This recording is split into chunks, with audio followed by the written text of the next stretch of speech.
Hi, everyone. Welcome to episode 10 of It's All in Your Head podcast. And today we're going to be talking about seeking help matters. In this episode, we talk about the importance of seeking help.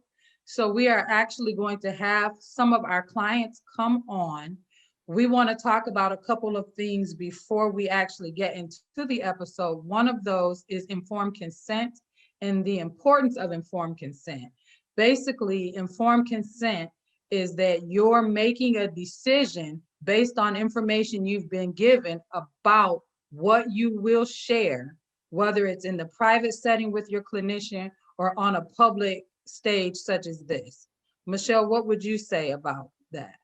Well, what informed consent is essentially is that your information is private and you get to decide where it goes. So you're telling a clinician that you're going to share things with them and only them. And the clinician is agreeing with you that they won't share your information with anyone without your permission. And that's a right that you have. And we have given a promise that we will keep that for you, that we'll keep your information for you. And unless we make an agreement otherwise, then that's what we do. And it's really important. And some of the importance is some things that Tara and I have been talking about why and how it can be damaging. So do you want to talk about how those things can be damaging, Tara?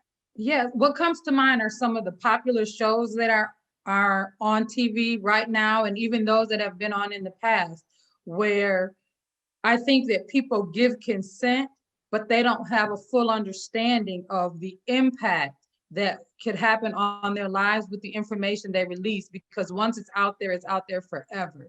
And we know that people have been harmed, people have been killed, people have been damaged in other ways. There's some popular stories going on right now, but where people have actually attempted to commit suicide based on the fact that their personal and private information was shared in a public setting. So as licensed clinicians, we have an ethical obligation to even help you to protect yourself, because you might not understand the impact that the information you share will have on your life. So we're here to kind of guide and help you with that also. Yeah, and so just make sure that you understand that whatever setting you decide to share your information is, that those HIPAA laws, HIPPA, are there to help you so that your information only gets shared where you want your information shared, because people have been harmed. Some of the things I used to work in drug and alcohol rehab, and people have had drug and alcohol problems. And when an employer has found out, which they have no right to know, that someone was in a recovery situation, they've lost jobs or different things like that. But in actuality, your mental health or a reason that you've taken a little bit of time off is really nobody needs to know that in a business setting or a work setting. They just need to know that you had a personal issue or a family issue or some reason that you took off. They don't need to know why. They don't need to know it was a mental health issue or anything. But it's because sometimes people don't understand the pain that you've been through. People who don't understand don't say the right things, or they make the wrong judgments about it. And they may make judgments that affect you because they don't understand. Thank you for joining us for It's All in Your Head podcast. Remember to subscribe, like, share, and please comment. Whatever mental health questions you have, we will be happy to answer them in future podcasts. So today we wanted to talk to you about the importance of seeking help when you need it. And so what we've done is we've brought on some clients of ours from the past that have sought out counseling, and we feel have had some great success with it. And so there are success stories, and we want to have you listen to them about their journey and anything that they're willing to share with you about how counseling has helped them. And so let's start right now with Ayana. Ayana, talk to us a little bit about what made you seek out counseling and how that has helped you. Well, Michelle, when I first started being counseled, I was a little girl. I was 11 because I was going through a traumatic journey at the moment. But as time went on, and my counselor, Tara Ray, was an amazing person for me at the moment.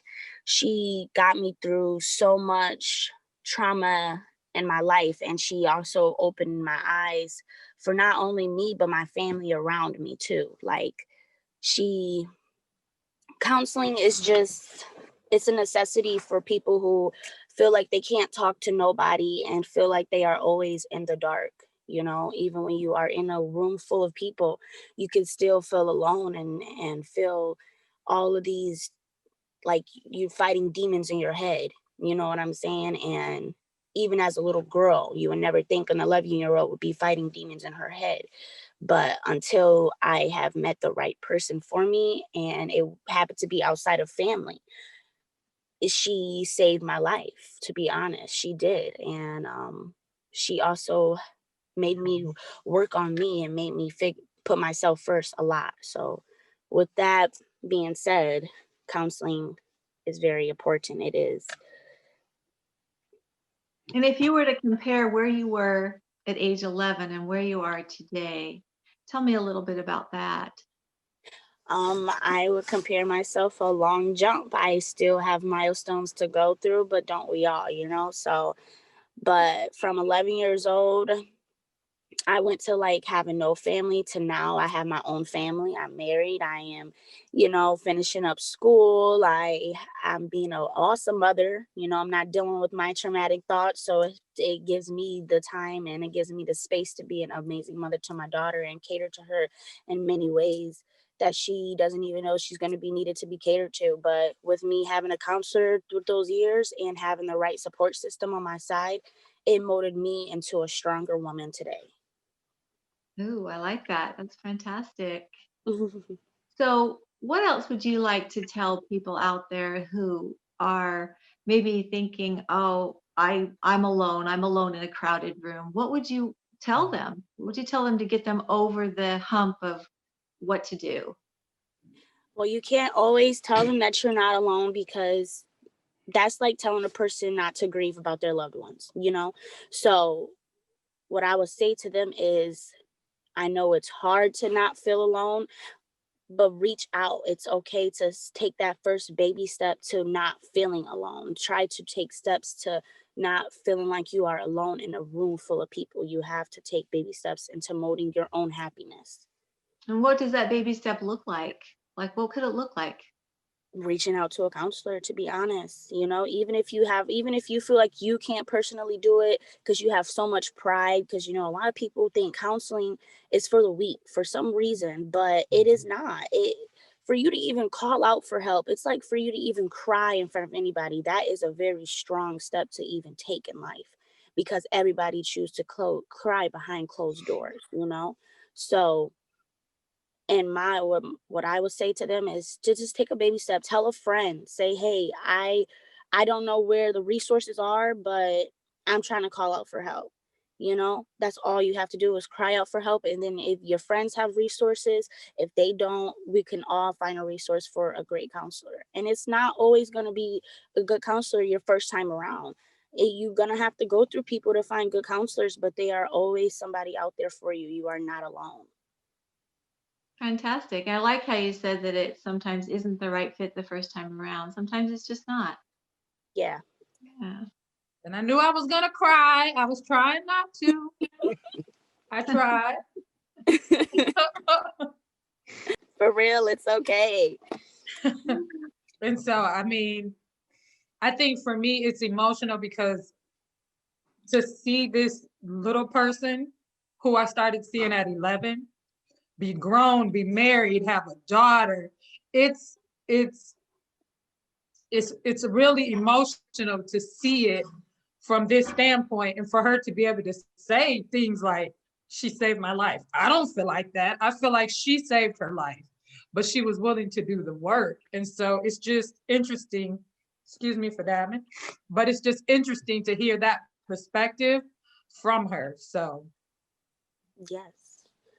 Yes, definitely. You did save my life, Tara. So don't ever think you didn't do nothing. You sprinkled your maga just on me. That's beautiful. so Laura, what would you say about your journey?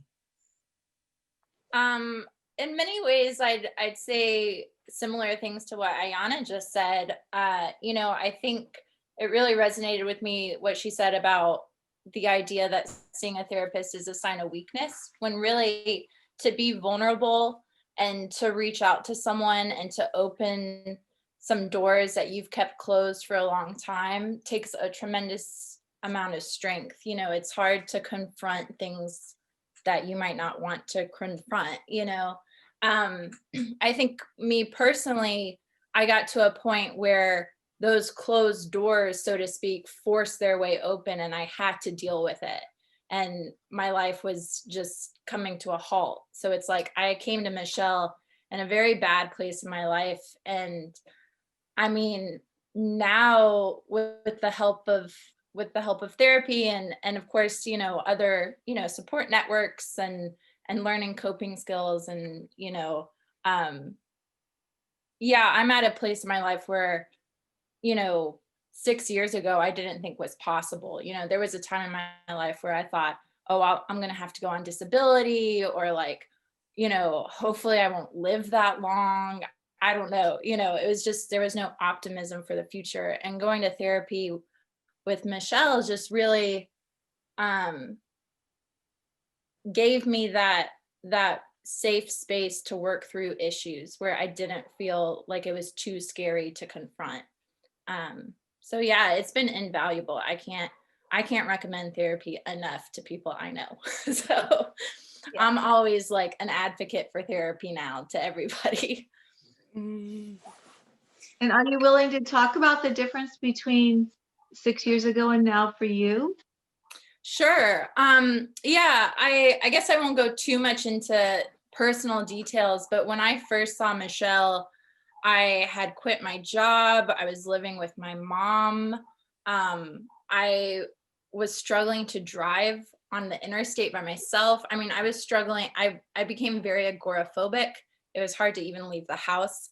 I mean, actually, I stopped seeing Michelle briefly because it just got I would call her like halfway to our appointment and be in a parking lot and just, I can't do this. So I was like paralyzed by anxiety and fear. And it was just a terrible quality of life. I was just really stagnating. But slowly over time, now fast forward, it's like I'm in my junior year of college. I'm a little bit older than my classmates, but that's okay. So I'm a junior in college, I've had a job through the school. I'm in a successful, relationship. My relationship with my family and my friends has improved.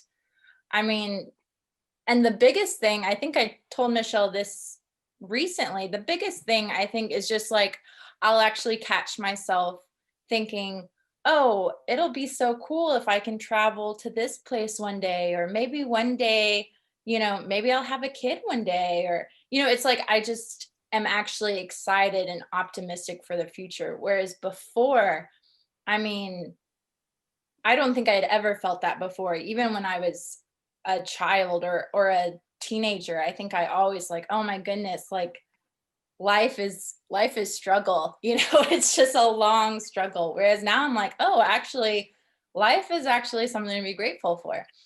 So yeah, that's the biggest change, a big change. I love it. I love it. That's great. It makes my heart warm. Yeah. And Michelle has been, I mean, I guess this isn't the place to just plug for Michelle, but Michelle has been helpful. Like Ayana was saying, I went through several therapists, and, it's hard to find someone you click with. I've met therapists that were judgmental, or I just felt like they couldn't understand what I was talking about, even if they wanted to. It just didn't feel right. Whereas with Michelle, it just felt, you have a very like welcoming, non-judgmental presence. And Oh, thank you.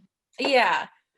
But you've also sought out, other types of learning and things too. You've been so proactive, and I'm so proud of you for that. You've done many things is to really learn different skills. And I'm so proud of you and how you've done it.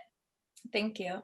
Yeah. Yeah. I think I reached that point where I finally, like we've talked about, Michelle, like it needs to be a maintenance plan. I can't wait to go to therapy until I'm having a nervous breakdown, which was what I was like in the past. It's like, oh, I'm having a nervous breakdown, I guess I should see someone. Whereas now it's like, I feel pretty good. Let me just continue seeing my therapist. So I don't trip up and spiral. So I think going to therapy also lets people get to know themselves better, and get to know how to advocate and help themselves before you're in an emergency situation. Right. I love that. And it's a lifetime process that is a maintenance plan, like you said. And Right. you've done a really responsible job with it. Thank you. It's almost like how you go to, you should get your physical every year and get your blood levels tested. And, it's like just because you feel okay doesn't mean you should never go to the doctor. I think for people, especially people that have had traumatic experiences, traumatic childhoods, disorders, whatever it may be, it's important to just keep checking in with people, because I think everyone can attest that it's easier than you might think to get in a dark place, Or to slide backwards, maybe sometimes to slide back to unhealthy habits without realizing we're sliding. Right. Yeah. Mm-hmm. Yeah. So Ayana, do you feel comfortable talking a little bit about your journey, at least through therapists, and kind of how you felt as a kid?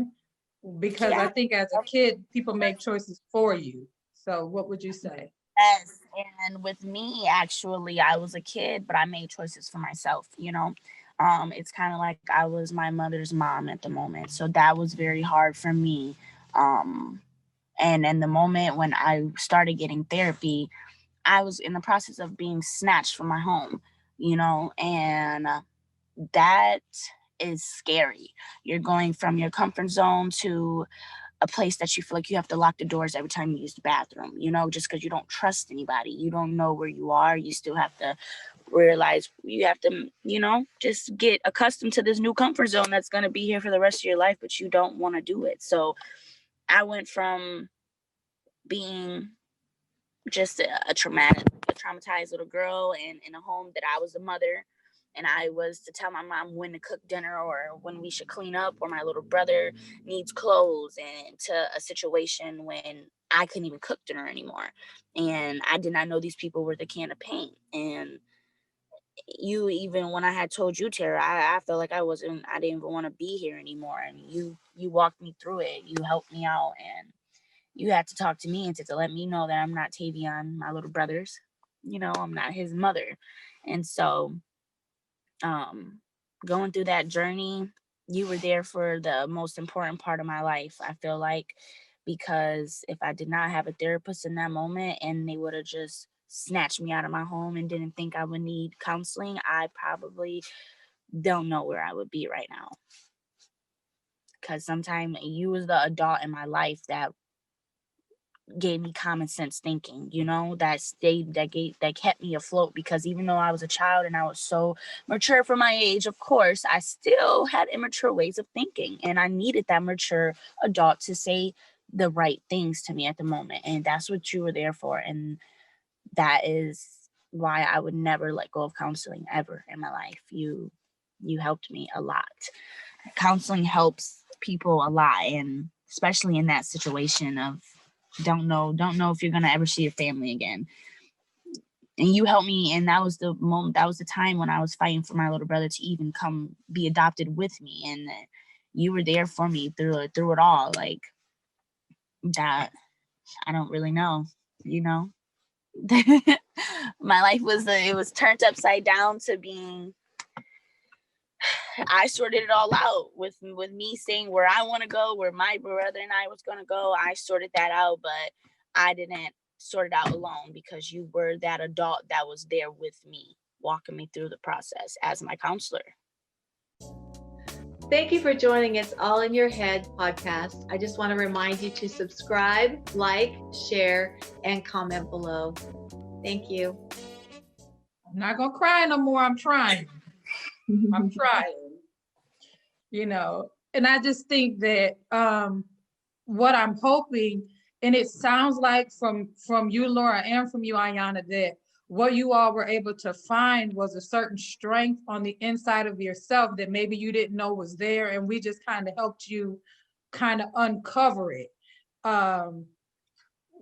And I can't say enough, even though we have a job to do, when you all do the work is when we see the success. And so I want to commend you both for just doing that work and being committed to it and wanting to be better, because that's the difference. Many people go in thinking that maybe the clinician can fix them, but that's not our job. Our job is kind of just to guide you through your journey so that you can see that strength that you do have on the inside of yourself. And I can tell both of you are remarkable young women, just for even knowing the background. And Ayana, I didn't think you were going to share as much as you did, but I appreciate that because it gives maybe someone a frame of reference also to know exactly what you were dealing with as such a young child. Yes, and I also feel like, you know, like you don't always have to go into details. And yes, I told a little bit more than what I was planning on telling, but also I have to realize it's like, how would you be able to help the audience if they don't quite know, if they don't quite understand? It's like in this session, they have heard from both certain type of different lifestyles, you know, from mines and Laura's. They heard two different, which is helpful, you know, so they have a story to somewhat to relate to on both ends. So it's like with me telling my story, it's because I'm not hurt about it. I'm not embarrassed about it. It's because I've conquered that situation. I am a conqueror. You know, if I was still scared and timid, I want to shut that part of my life out still. But the fact that I'm fearless, I got this, you know, I'm doing great. Why not tell how I overcame my journey, you know? Gratitude. I love it. Thanks, Ayana. You're welcome. So I guess just to switch gears a little bit, is there anything that the two of you are, just from where you're seated now, would like to ask us? What would you, if you have anything, what would you like to ask us? I will let Laura go first with the questions. Pass it along. I guess I'll preface this as well that I'm currently in school with a goal of getting my master's for social work. So I guess one question that's a little just personal interest as well as interest from a client perspective is how do you not carry the weight, the emotional weight home with you? How do you not let it like keep you up at night? Or how do you not, like, how do you battle that? Like, I have my personal life and I have my work life, but obviously you care for your clients. So how do you balance that? I've been asked this one a lot lately. Can I answer it first, Tara? Yes, I was going to say, do you want to go first? Yeah, I've been asked this a lot lately, and I know that it's something that if I hadn't figured it out early on as a therapist, I would be totally burned out by now. And I think the important part is to recognize that I give what I've been trained to give, and I do not attach myself to the outcome. People will change when they're ready and if they're ready, and I am not attached at all to whether or not they do it. Does that make sense? So I let that be up to them. And therefore, I can give myself at the end of each day a little pat on the back for having done the effort in the best way I possibly can and have no attachment whatsoever to the outcome. Now, there's one thing that I do. The other thing I do is I do have to imagine a little energy barrier around myself where I keep my energy here and I lovingly keep other people's energy over here. If I don't do that, and if the energy starts to intrude a little too much, I know that my self-care needs to increase. if my self-care starts to decrease too much, I can feel it because I feel other people's energy coming home with me when it shouldn't be. Does that make sense? Yes. And so then I know that my self-care needs to increase a bit because my little energy bubble is getting a little too tight. And so although it's an imaginary bubble, I can kind of feel it as I'm in my sessions with my clients, that I leave their energy out here. So I can leave it in a loving place, but it still has a little barrier there. And so that's how I learned to be in that way, lovingly separate from my clients, is how I would describe that. That makes sense. Yeah. What about for you, Tara? I think for me, it's just a little bit different in this from the standpoint because I have dealt with, even though Michelle has dealt with a lot of trauma too, I feel like there's not anything I haven't heard, if that makes sense. And so my therapy brain is always on. That's kind of like the separation when I'm in session, and I'm able to compartmentalize because I'm there to do a job. It's my job to hear the story and then to apply the techniques that I've learned to it. And that's what it is. So I think of it, if we could think of it in a medical science way, just like an emergency room doctor. They don't know what they're going to get when it comes through the door, but they've been specially and uniquely trained to deal with it. And so that's kind of how it is for me. I'm just an overly sensitive person anyway, like you all can tell. But as far as the work is concerned, I do the job. That's and I believe that I've been specially made to do the job. So it's just it comes easy. It's like you get there and you do it. And time also, because Michelle's been in the field for a while, I've been in the field for a while. Time also kind of helps you with that, because again, I feel like there's nothing I haven't heard. I'm sure there might be one thing, but I really don't think so. And so I know immediately what to do, and it's just doing the job and making sure. And it's easier now than it was in the past, because there was some times that I would, be like, wow, I don't know what I'm going to do with this one. But I've also put boundaries in place for myself. So it's kind of like I have the thing when I hit the door, those issues that I was dealing with are right there at the doorstep before I walk in, and I don't bring them in with me. Yes. Well, I have a question for you guys. Well, like from my what I have to say to that, it's like leading a horse to water, but you can't make him drink. That's how we all should feel about that.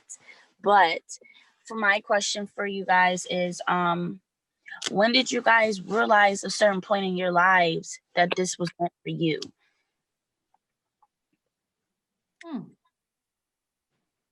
I think that for me, I know that even when I was younger, people always told me their problems. So I've always been a good listener of other people's problems.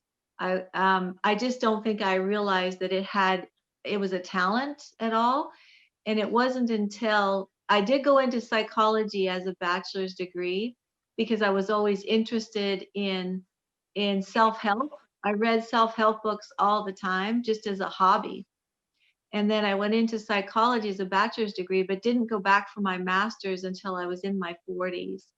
And so when it came time to choose a master's degree, it was just based on what I had had experience with in my bachelor's degree, but it made sense. So it made perfect sense based on all of my past experience. So it wasn't until everything started to make sense, that everything in my life had kind of all been in that direction, that it all came to a head, that my master's degree made sense because of everything that had come before it.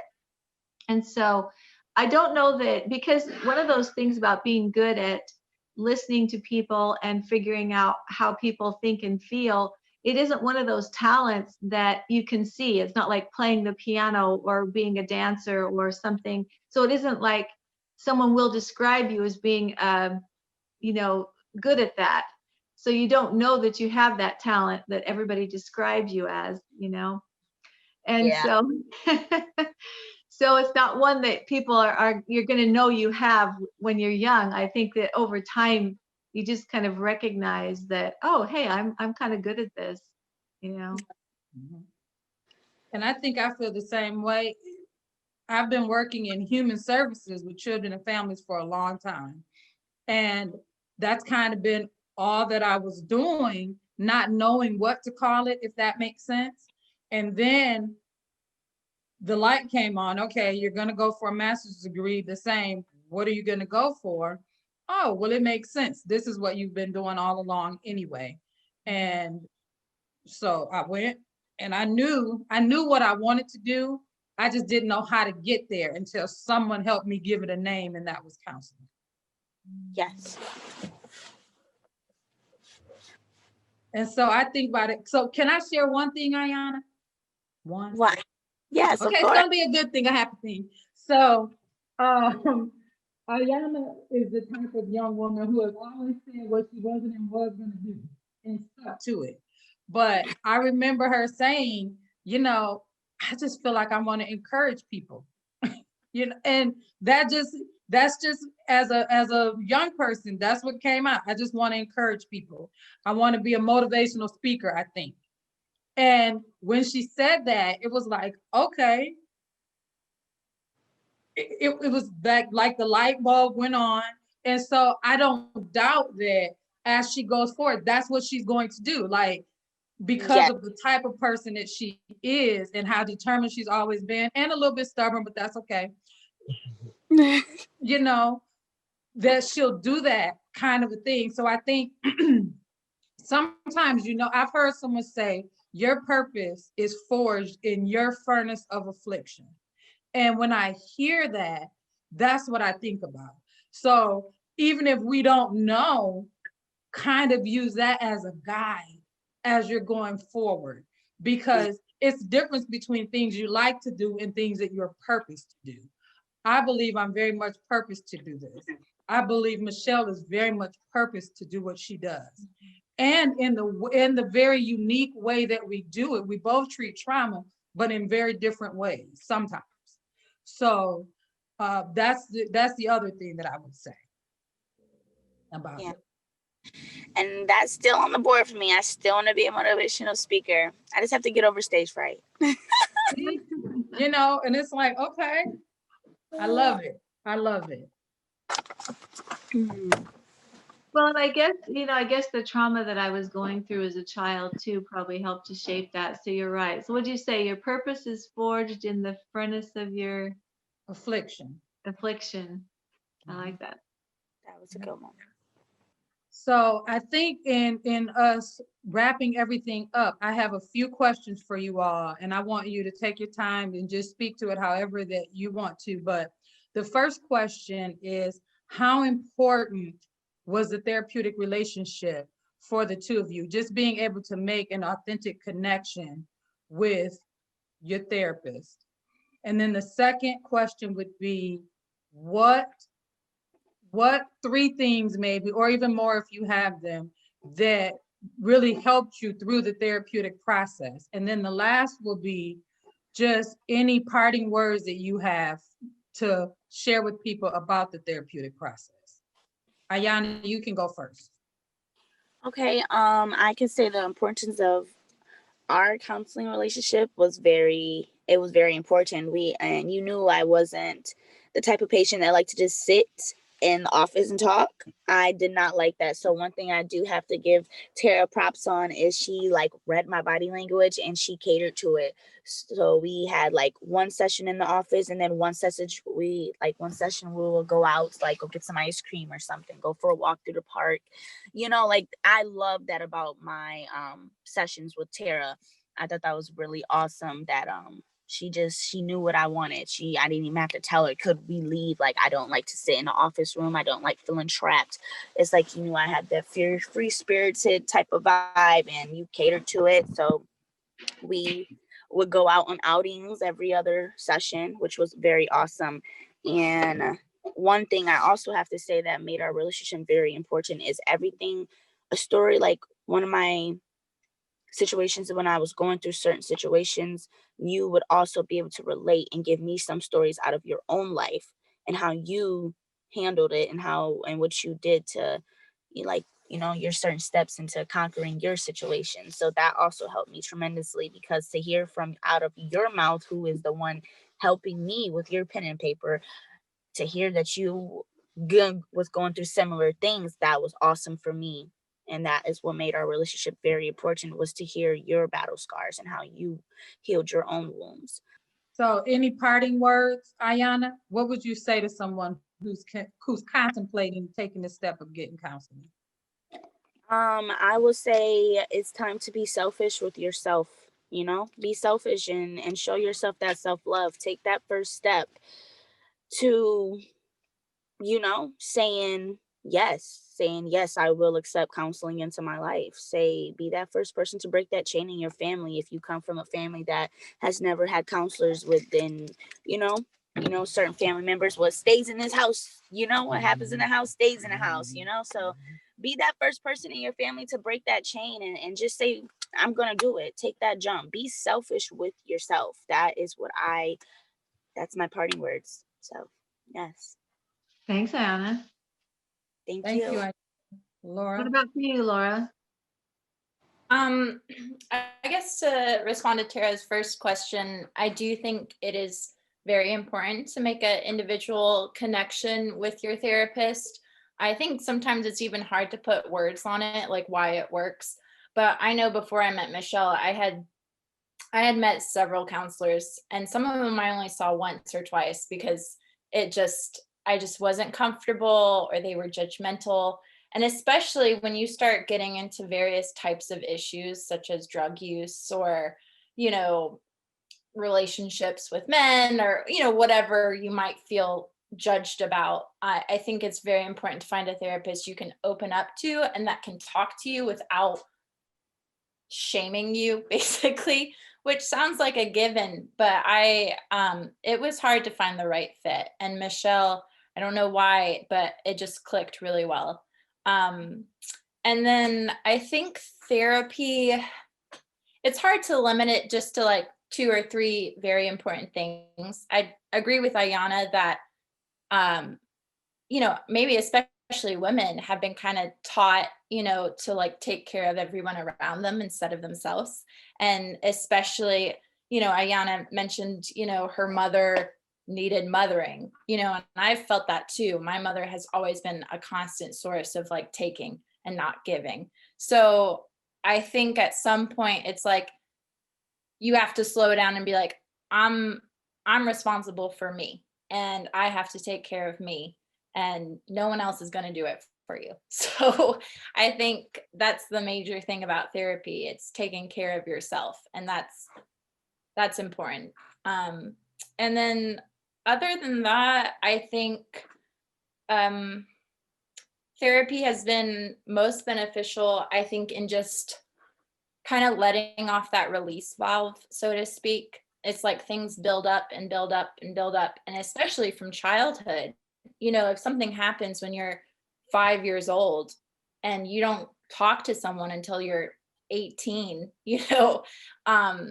that's a long time for that to build up in your system. And I think that's what happened with me. It's like I had all this stuff happen when I was a child, and then I started breaking down when I was like 16. I just was breaking down. And therapy is a way to, like I mentioned earlier, a maintenance. It's a way to let off that steam and let you talk to someone who's not directly involved. And I think that's what's so great about therapy too. It's like, I'm not worried about hurting Michelle's feelings. I'm not worried about, making Michelle feel guilty, or, there's none of that with it. She's just there to listen, and she's unbiased. So it's important for people to have that. Awesome. So today we've had a great experience talking with Ayana and Laura, and you guys, thank you so much for coming on to our podcast, because we really want everyone to hear what you had to say. And so we're going to take what you had to say and we're going to use it to the advantages of everyone who's listened today. And hopefully we'll be able to persuade some people to get counseling, people who've maybe been on the cusp of wanting to, but haven't stepped over that line. Hopefully they'll step over that line and get some counseling and get some help. So thank you so much for being willing to come on today and to help us in that, encouraging people to do that. Yes, thank you for having me. Thank you so much. Yeah, thank you. And again, thank you. I can't say thank you enough. Thank you. And Yeah, thank you for the work y'all do. right? It's just like Yeah. for us, time for us to be here for you, of course. I appreciate that. All right. Oh, my heart. Thank you for joining us for It's All in Your Head podcast. And remember, Mental health matters. and if you don't deal with your stuff, it's going to deal with you. Bye-bye.